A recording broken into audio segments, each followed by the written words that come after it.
மக்களே பாருங்க என்னன்னா கால்ல குத்து முள்ளு. இன்னைக்கு நம்ம தஞ்சாவூர் டு கும்பகோணம் போற வழியில ரோட்டு ஓரத்துல அறுத்து போட்டுருந்தாங்க. ஏகப்பட்ட வித்தியாசமான பில்லு.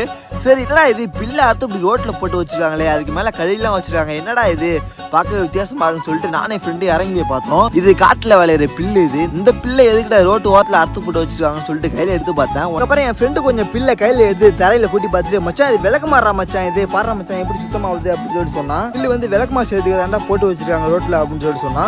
சரி என்னடா அது எப்படி சொல்றான்னு சொல்லிட்டு நானும் கொஞ்சம் பில்லை எடுத்து ரோட்ல கூட்டி பார்த்தோம். சூப்பரா சுத்தம் பண்ணிச்சு, பார்க்க அப்படியே விளக்கு மாறு மாதிரியே இருந்தது. ஆமாங்க, நான் கூட ஒரு வீடியோலையும் பார்த்துருக்கேன்.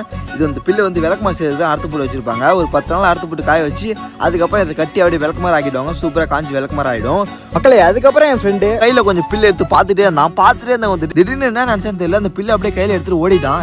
ஏய் பாவண்டா அவங்க வாடான்னு சொல்லிட்டு அவனை போய் வீட்டுல வந்து எதுக்கிட்ட அந்த பில்லை எடுத்துட்டு போனோம்னு சொல்லிட்டு நான் கேட்டேன். உடனே அவன் இல்ல மச்சான் அந்த பில்லு எனக்கு கொஞ்சம் வேண்டாம், நான் வீட்டுல எடுத்துட்டு போய் விளக்குமாறு செய்யறதுக்காக ரெடி பண்ண போறேன் அந்த பில்லு அப்படின்னு சொல்லிட்டு சொன்னான். அதுக்கப்புறம் உடனே நான் சொன்னேன், ஏய் பில்லை இங்கே வீடா மச்சான், அவங்களே பாவண்டா கஷ்டப்பட்டு காட்டுல இறங்கி அறுத்து போட்டு வச்சுட்டு காய வச்சு விளக்குமாறு செய்யறதுக்காக வச்சிருக்காங்கடா, அதை நீ எடுத்துட்டு போயிட்டா என்னடா அர்த்தம், இது பாவம் தாண்டாங்க அப்படின்னு சொல்லிட்டு அவன் எடுத்துட்டு ஓடின பில்லை அவனே எடுத்துட்டு வந்து எங்கே எடுத்து அங்கேயே வச்சிடறான்னு சொல்லிட்டு அதே இடத்துல நாங்கள் வச்சுட்டு அங்கேயே நாங்கள் கிளம்பி போயிட்டோம் மக்களே. அது இல்லாமல் இந்த ஊர் ஃபுல்லாகவே ரோட்டு ஓரத்தில் வெறும் இந்த போல பில்லை தாங்க அறுத்து போட்டு வச்சிருக்காங்க. அப்போ இந்த ஊர் ஃபுல்லாகவே வெறும் இதை போல தொடப்பம் செய்கிறவங்க தான் இருக்கு மக்களே. அது இல்லாமல் இவங்க மட்டும் தான் இல்லை, நீங்களும் உங்கள் வீட்டுக்கு பக்கத்தில் இருக்கிற பில்லை இதை போல் அறுத்து போட்டு வெயிலில் காய வச்சு தொடப்பம் செஞ்சாலும் செஞ்சு பாருங்கள் உங்கள் வீட்டில். சரியா மக்களே, பாய்.